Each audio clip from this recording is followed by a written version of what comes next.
Hello, we are going to the third fight in the first tier of the Omega raids. This one's Deltascape V3, version 3.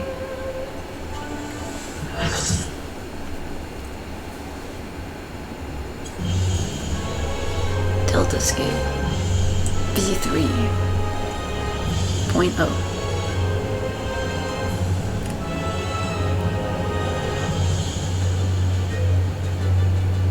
We're fighting this lady. She's a big frog.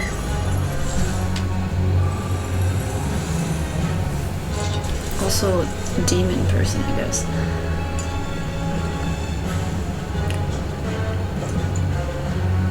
It's hard to pronounce her name. It's Halicarnasus or something. Halicarnasus. Yeah. Okay, so first off, on the stage, you'll notice that we've got this kind of pattern. Okay, we'll have to utilize like those patterns later. So starting off, main team's gonna turn the boss around. I'm hanging out on the side.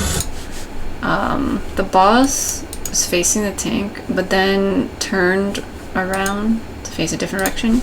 When she is casting Ribbit, anybody in front is going to get turned into a frog. A toad.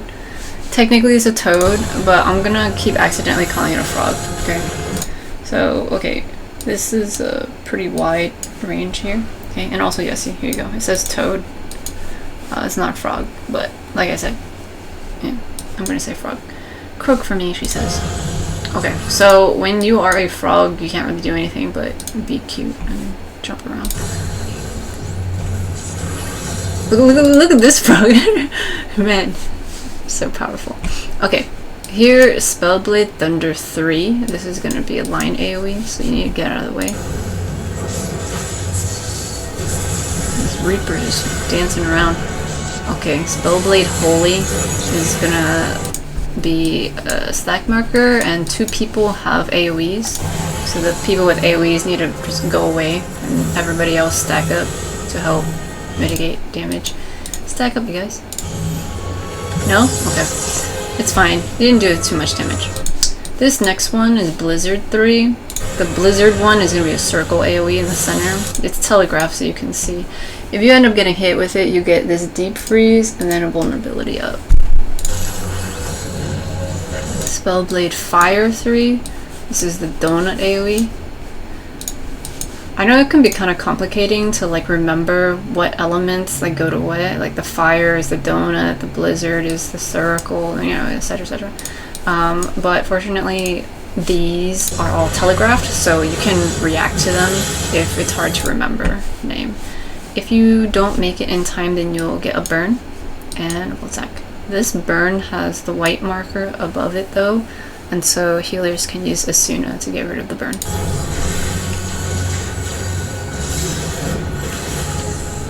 Place Dark Token. Okay, so here we've got these Soul Reaper dudes, and they are going to just do an AoE attack. So just avoid their circles. While they're casting though, the main boss is going to do this Queen's Waltz, and it will target everybody with a cone AoE. And so once that hits, you know, you might panic a little, but it's fine. Like, you just find a safe little sliver to stand into. It should be okay. You have enough time to react to it. If not, it's also fine. Okay, the playing field.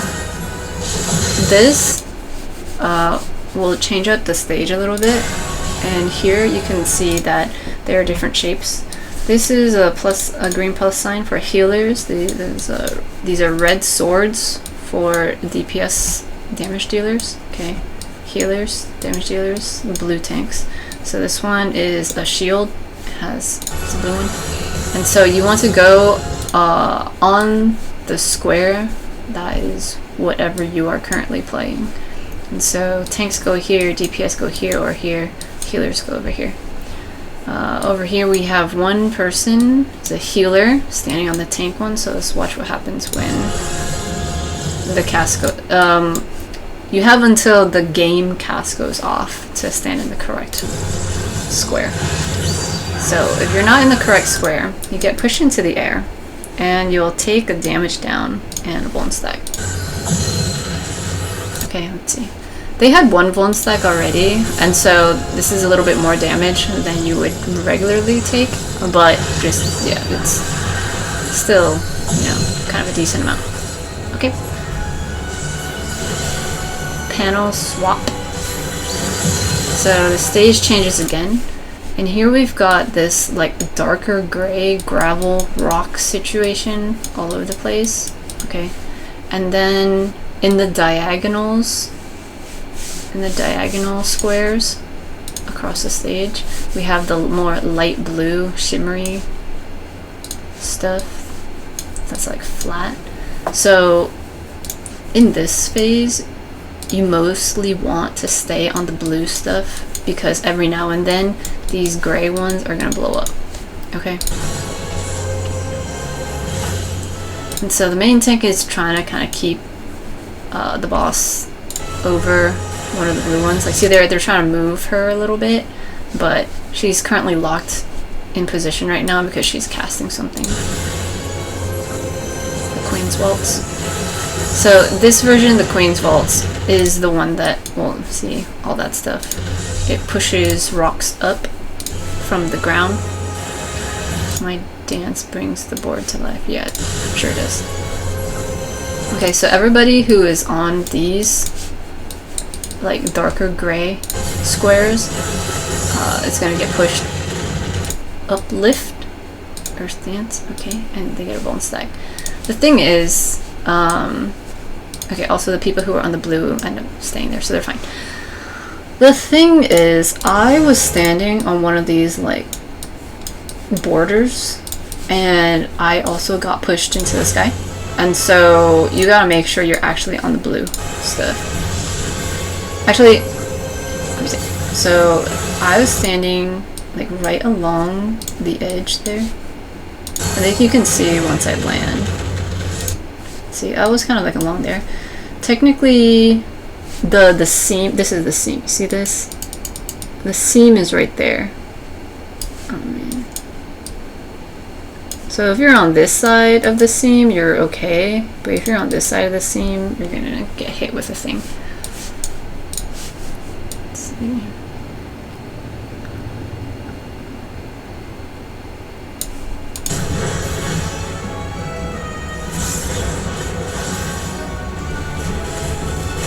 So typically, like if I was main tank, and I've seen other people do this as main tank, they will position themselves in this corner. Main tank will stand here, and then the boss will be in this quadrant, and then everybody else has this entire area in the back to like stand in.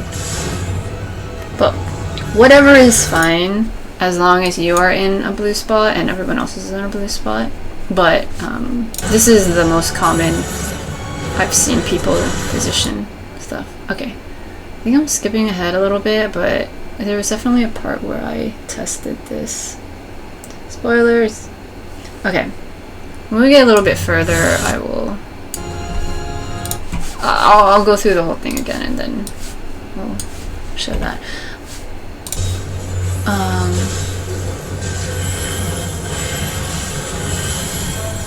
No, I'm totally gonna forget, so let's just go find it. Where was I standing for this one? I was definitely standing just on the blue spot. Okay, oh, you know what? Here we go. See how this is glowing here? This is where the seam is.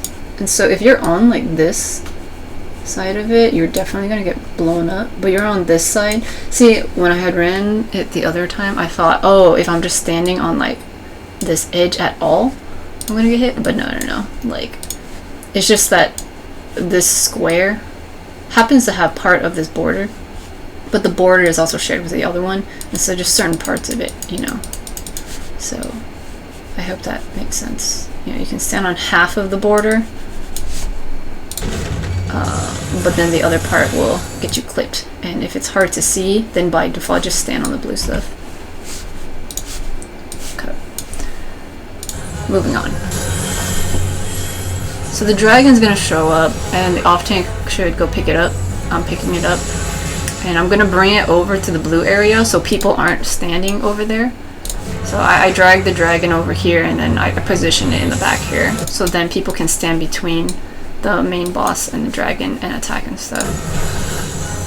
You gotta be careful because, see, while we're taking care of this dragon, the queen over here, or, well, the boss over here is doing the queen's waltz, and that's the one where the gray stuff is gonna explode. There we go, see. So, yeah, you gotta be careful with that. Immediately after, there's gonna be different stuff. Here we have the Blizzard 3, so this is a circle AoE, so you wanna dodge out of this. Then we've got the donut. Technically, it's fine to stand in the gray, the darker gray stuff right now, because, you know, she's just doing these attacks, but on principle, I still stand on the blue stuff just in case, so that I don't forget that I need to continuously do that. Again, if you get hit with the blue, the fire, then you get burned and stuff, which can be as soon as... Okay, the Thunder 3 is going to be a line AoE. You just get out of the way.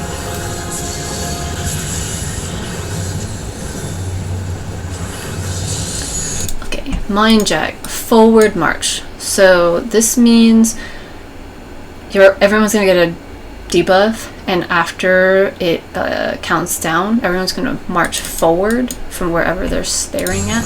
And so for this, it's forward march. You want to position yourself so that when the cast goes off, you are heading in a safe place. I was not paying attention to that. I thought I would get a debuff, but it's actually just the end of the cast, and so ideally you would face like one of these directions so that you're still walking along the blue platform so that you don't have to run back. And so if you take a look, like this person, AV, I think they just like walk backwards, see? So they're still facing this way, and so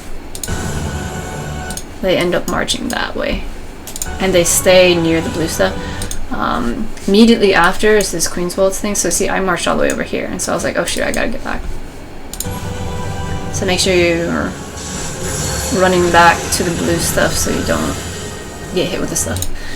Immediately after that, we've got Ribbit. So anybody in the front basically will get turned to a frog. Okay, let's turn to a frog. Place Dark Token. So this one, we've got the ads back. You can't really do anything with the ads, you just have to avoid their AoEs. Oh yeah, and then when you get AoEs, everybody else gets AoEs. So I want to spread out a little bit for that. And then the AoEs go off, and immediately when you've seen this Queen's Waltz, you gotta get back on the blue platform.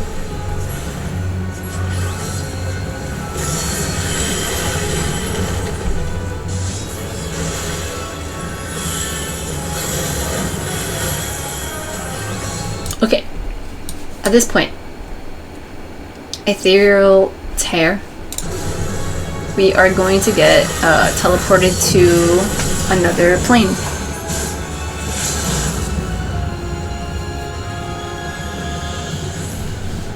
So, whether you run here or not, everyone's going to get swooped into here, so that's fine. You're pulled into the Ethereal Tear. Okay, so... This next one is like a little mini game. You basically, like, when these platforms go off, you will stand on them and then it will like carry you whatever direction it's going. So this one is going this way, and then this one, once you're here, it's gonna go that way, and then this one is gonna go this way. So you go here, and you basically just have to solve it, so then eventually you get to the end. If it is difficult for you to see this though, then just follow other people. Generally, usually somebody knows it, and that's what I do. It's hard for me to see all this motion and stuff, and so by default I usually just follow somebody else.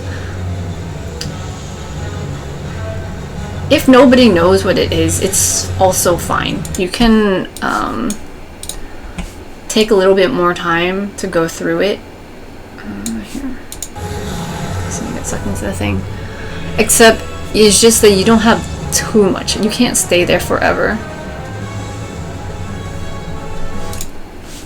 She says.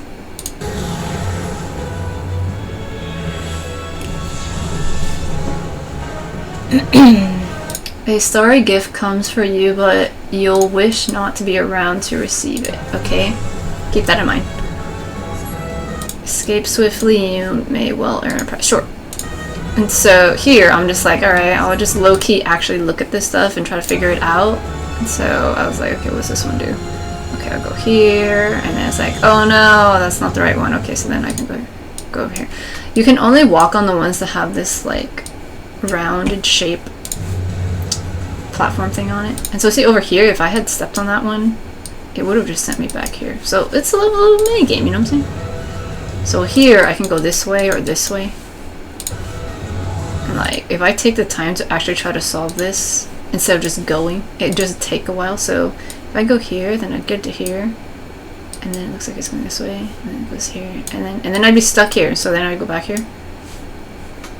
Or if I take this one, it goes here, here, and then probably this way, and then this way, probably this way, something like that.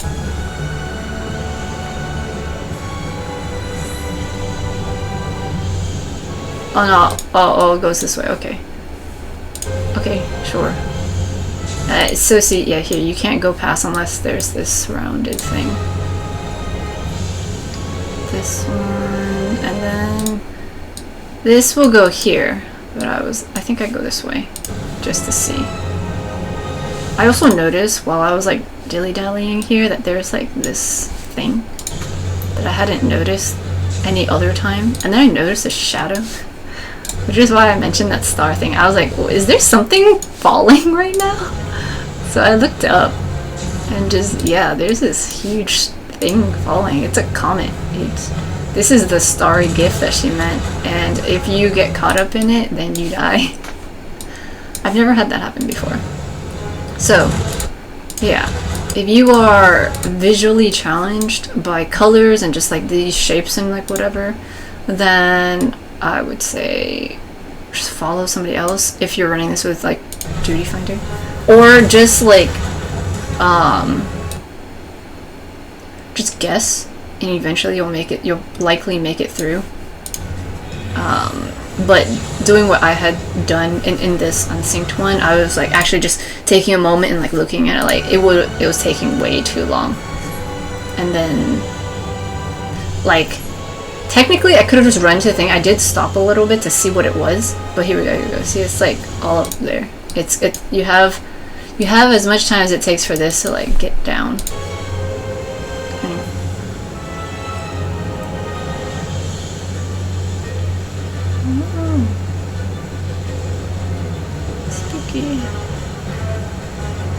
Okay, and then afterwards you just walk into the thing and then you go back. Let's watch this one again. So some people start on one side of the stage and then there's other people over here. So there's some here and some over there. This person was just committing to the puzzle, so I was like, I'm just gonna follow them. In this one, it kind of looks like it's the same one as the other one, so maybe the normal version is all the same. I'm not sure. But this person was very, very fast. Okay. I noticed that she says something different depending on how fast you go. So here's a exclamation point. And she's actually over here like drinking tea. Well, return before I can drain my cup. You deserve a prize. Sure. Oh, this person got a damage up. Yeah, some of us are still got the invincibility for like transferring from the other realm, but yeah, one person I saw. Yeah, they got a damage up and a haste, so they got a boost for finishing that super fast. How did they get a vuln stack though? Did they already have that from before? Oh yeah, they had that from before. Right, never mind. But yeah, cool. So if you do that fast, you get a little boost. She does give you a prize. That's nice. Okay. However, over here, I took, you know, I died the other time, but then the second time I went back at like a okay pace, and her little caption does change. I have long drained my cup, such insolence to keep a lady waiting. I don't seem to get a debuff or anything. Okay, so nothing happens if you take a little bit longer, so that's fine. But that's pretty neat. I'm gonna just add little things like that.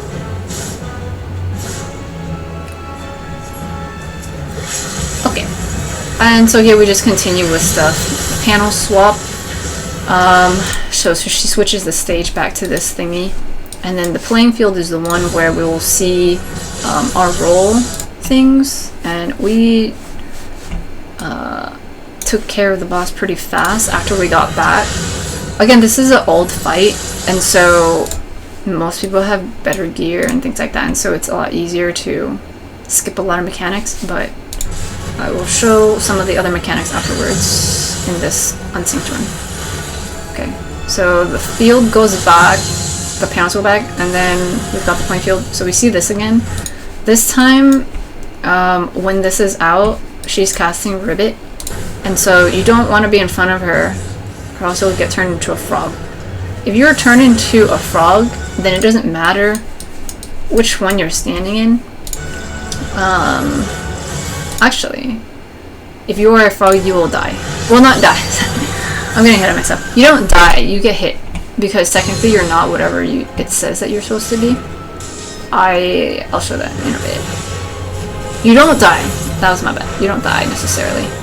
But here, this stuff, you get the stack marker we've seen before, except in addition to the stack marker, we have the Mind Jack right face. And so, if there were other people here, ideally they would run up with me. And ideally, everyone would be facing the boss because they're attacking the boss. And so ideally, we'd all be running the same direction.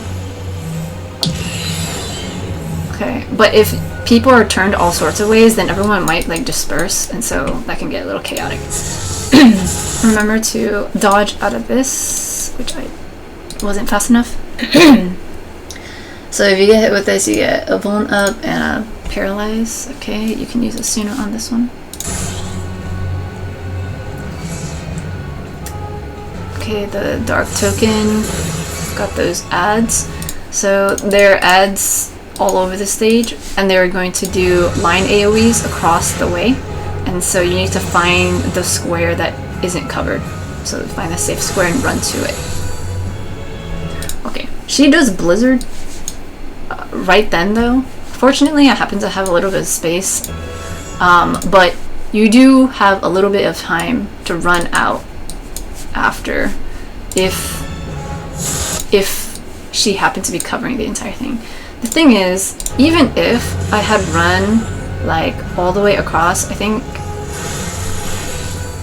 would it have covered the whole thing? Yeah, it actually probably would have covered the whole thing. So this can get a little dangerous. But at this point, these dudes are casting their thing, and so you can start running at this point, like out of this circle AoE if you don't have space. Or you just take a bonus attack, it's not a big deal. The playing field. Okay, so you're just gonna rotate these panels again. This time it's a frog. There's 4 frogs. And so you want to get turned into a frog for this one. Okay, so I'm gonna stand in front of her and get turned into a frog.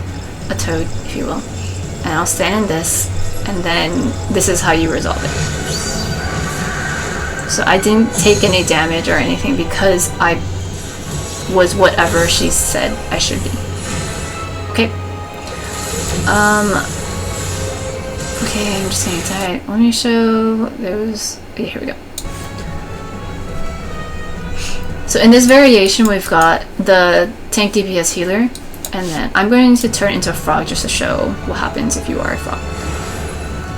So I'm a frog in the tank one, and I take a damage down and a vuln up. Okay, so tricky business. I kind of wonder if like you turn into a frog if you just wouldn't stand in any of it, if that would be okay. I'll go test that afterwards. Okay, and this is a repeat thing, the stack marker, and then we'll run to the left. Hopefully together with other people, but who knows. When you're running with random people, it's never really certain what everyone else is gonna do. So hopefully it just doesn't kill you, or the healer can heal you up fast enough. But yeah, so that's all the mechanics. But like I said, this fight's pretty old. People have good gear. People know how to play their jobs pretty well, and so you'll likely skip a lot of those end mechanics. But I wanted to show it anyway.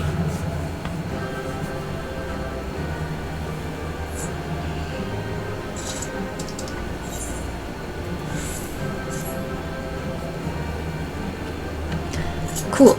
I hope that was useful. And I will see you in the next one. Goodbye.